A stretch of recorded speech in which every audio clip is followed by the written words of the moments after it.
The tomatoes were just starting to ripen when Patricia Hamilton, president of the Oak Ridge Estates Homeowners Association, stormed across my front yard with a violation notice clutched in her perfectly manicured hands.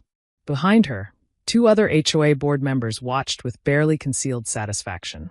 I'm Elena Martinez, 35, a history professor at the local university, and according to Patricia, a menace to property values because of my vegetable garden. The garden that had taken over what was supposed to be a regulation Kentucky bluegrass lawn. "This is your final warning," Patricia declared, her voice carrying across the quiet suburban street. "That unsightly mess needs to be gone by tomorrow, or you'll face fines of $200 per day."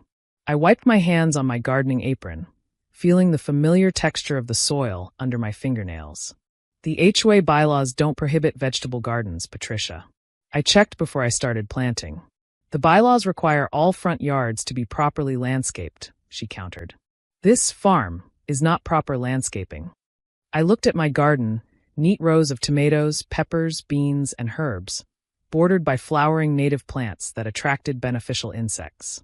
Solar-powered garden lights marked the paths between beds. It was, in my professional opinion as both a historian and a gardener, beautiful. "Actually," I said, "this land has a much longer history of being a farm than a lawn." Patricia rolled her eyes. "Save the history lessons for your students. You have 24 hours to remove every last vegetable plant, or we'll take legal action." As she marched away, I heard one of the board members mutter, "These new people moving in, thinking they can change everything." I'd bought my house in Oak Ridge Estates 6 months ago, attracted by its surprisingly affordable price and the large, south-facing yard perfect for growing food. The previous owner, old Mr. Chun, had sold it well below market value with one unusual condition: that I visit him at his retirement home before finalizing the purchase. That visit had changed everything. Now, watching Patricia's retreating form, I pulled out my phone and made 2 calls. The first was to Maria Chun, Mr. Chen's granddaughter, and a lawyer specializing in property rights. The second was to the town clerk's office, where I'd been doing research for the past month. "They finally did it?" Maria asked without preamble. "Took them longer than we expected." "Tomorrow's deadline," I confirmed. "Is everything ready?"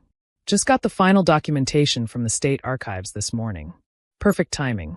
I'll call for an emergency HOA meeting tonight. As a property owner in the development, I have that right." I smiled, remembering the day I learned that Maria owned 3 rental properties in Oak Ridge Estates. Properties that had once been part of something much bigger. By 7 that evening, the HOA clubhouse was packed. Patricia sat at the head table with her board members, looking annoyed at the hasty meeting. Most of my neighbors were there too, some supportive, others clearly hoping to see the troublemaker with the vegetable garden taken down a peg. "This meeting will be brief," Patricia began. "We're here to address Ms. Martinez's continued violation of HOA landscaping standards." "Actually," Maria interrupted, standing up from the back row, "we're here to discuss the legal status of the land Ms. Martinez's garden occupies, and its relationship to the original Oak Ridge Community Farm Trust of 1923. Patricia blinked. "I'm sorry, what?" I walked to the front of the room, carrying a heavy cardboard tube. "Before we discuss violation notices, I'd like to share something I found in the state archives. Something about the history of this land." "This is irrelevant," Patricia started, but Maria cut in smoothly. "As legal counsel, I advise the board to hear this evidence. It directly affects the HOA's authority to regulate this particular property."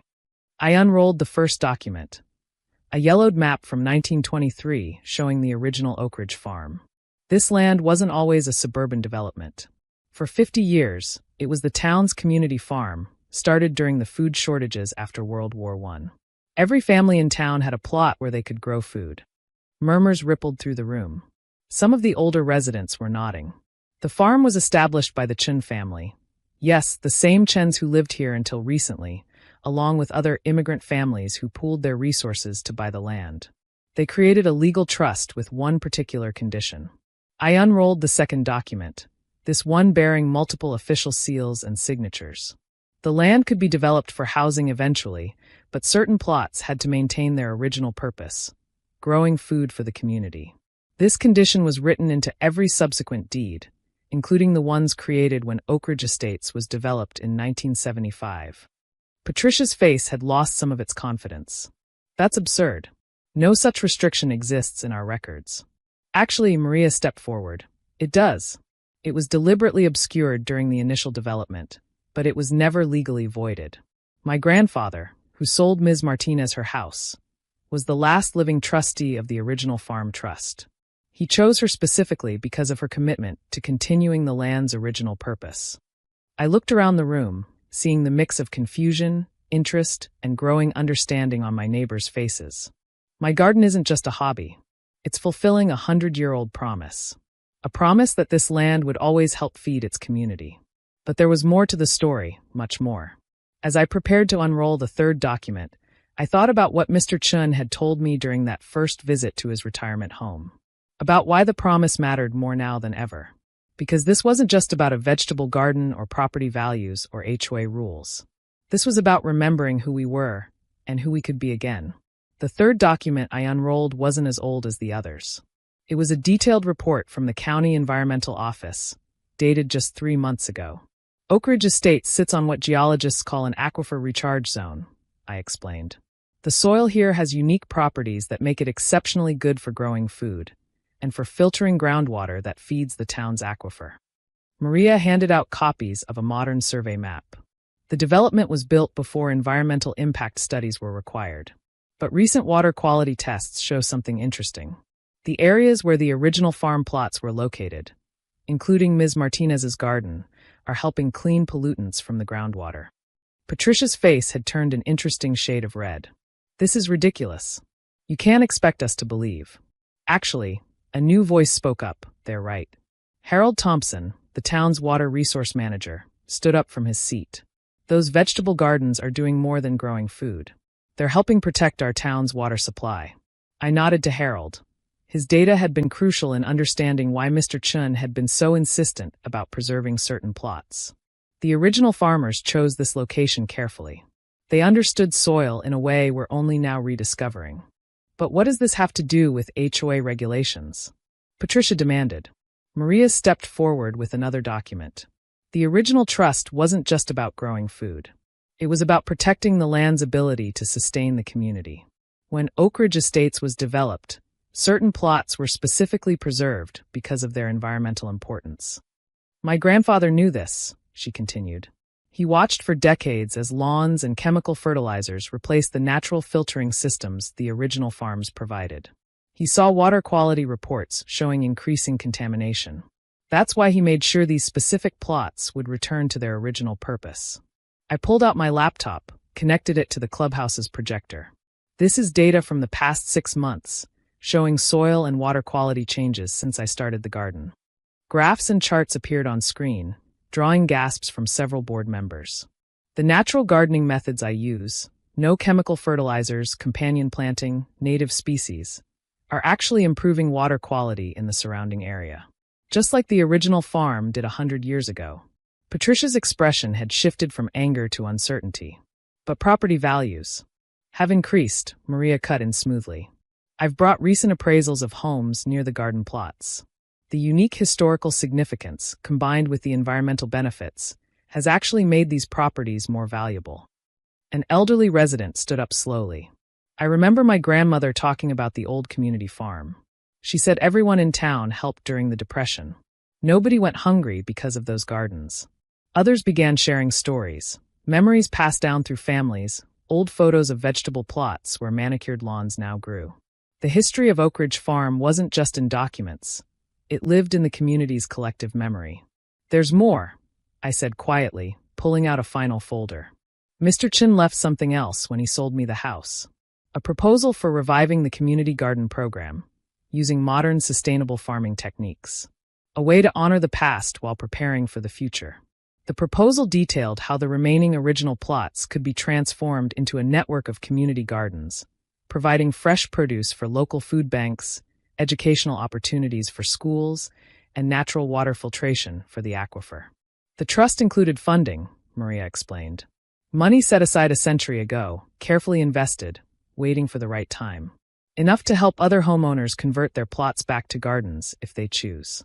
Patricia looked around the room, seeing the changing expressions on her neighbors' faces. This, This would change the whole character of the neighborhood.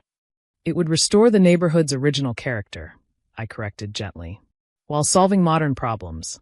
Food security, water quality, community connection. These were important in 1923, and they're important now. Harold Thompson stood again. From a water management perspective, this could be revolutionary. Other communities are spending millions on artificial filtration systems. We have a natural solution literally in our own backyards. The next hour brought more revelations. Other homeowners discovered their properties were part of the original trust. Maria presented plans for walking paths connecting the gardens, community composting programs, and partnerships with local schools for environmental education. But the HOA bylaws, Patricia tried one last time. Need to be updated, Maria finished, to comply with the original trust requirements, which take legal precedence. My law firm will help draft the revisions pro bono. Gradually, the mood in the room shifted from confrontation to possibility. Neighbors who had never spoken began discussing garden plans. A retired teacher offered to coordinate with schools.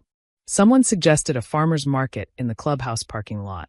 Mr. Chun, watching from his retirement home via video call that Maria had secretly arranged, smiled as his century-old vision began to bloom again.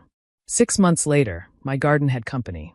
7 other homeowners had converted their plots back to vegetable gardens, using the trust fund's resources and my experience as a guide. The town's water quality reports showed continuing improvement. Patricia, in a surprising turn, became one of the program's strongest advocates after discovering her property was on a key aquifer recharge zone. Her expertise in organization helped create a structured system for maintaining the community gardens and distributing their produce. The HOA's new bylaws, ratified with overwhelming support, recognized the historical and environmental significance of the garden plots. Property values did indeed rise, but more importantly, the character of the neighborhood transformed. Children learned about growing food in hands-on lessons. Neighbors shared harvests and gardening tips. The clubhouse hosted canning workshops and seed exchanges. The community farm that had sustained the town during hard times was helping build a new kind of community for modern challenges.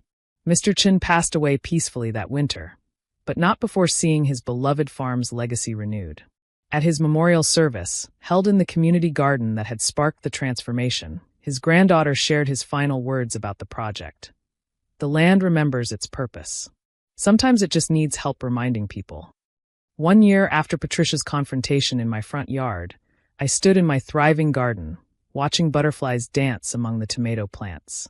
The solar lights along the paths now connected to similar lights in other gardens, creating a constellation of growing spaces across the neighborhood.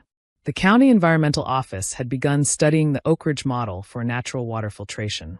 Other communities were exploring similar programs, researching their own histories for forgotten wisdom about living in harmony with the land. A plaque now stood at the entrance to Oak Ridge Estates, telling the story of the immigrant families who had created the original community farm. Their vision, of a community that could feed itself while protecting its natural resources, had proved more vital than ever. My history students often used the gardens for research projects, discovering how past solutions could address present challenges. The vegetables growing in my front yard were more than food. They were living lessons about community, sustainability, and the power of remembering our roots. Patricia and I became unlikely friends, bonding over heirloom seed catalogs and water quality reports. Sometimes, she admitted one day, progress means going back to what worked before. The eternal condition in the original deed had done more than preserve some garden plots. It had preserved a way of thinking about community, about responsibility to the land and to each other. 100 years later, that wisdom was helping us face modern challenges with time-tested solutions. As I harvested tomatoes for the weekly community produce distribution, I thought about the immigrants who had first farmed this land.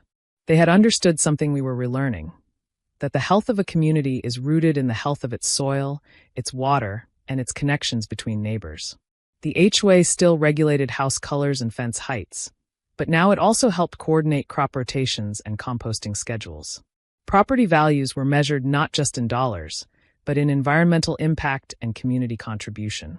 Mr. Chen's vision, preserved in yellowed documents and living soil, had transformed a suburban development back into something its original farmers would have recognized. A place where people grew food, protected resources, and took care of each other. Sometimes, standing in my garden at sunset, watching neighbors walk the connecting paths between vegetable plots, I could almost see the original community farm shimmer like a mirage over the modern houses. The land remembered its purpose, and finally, so did we. Thanks for watching. See you again in the next video. Stay stunned.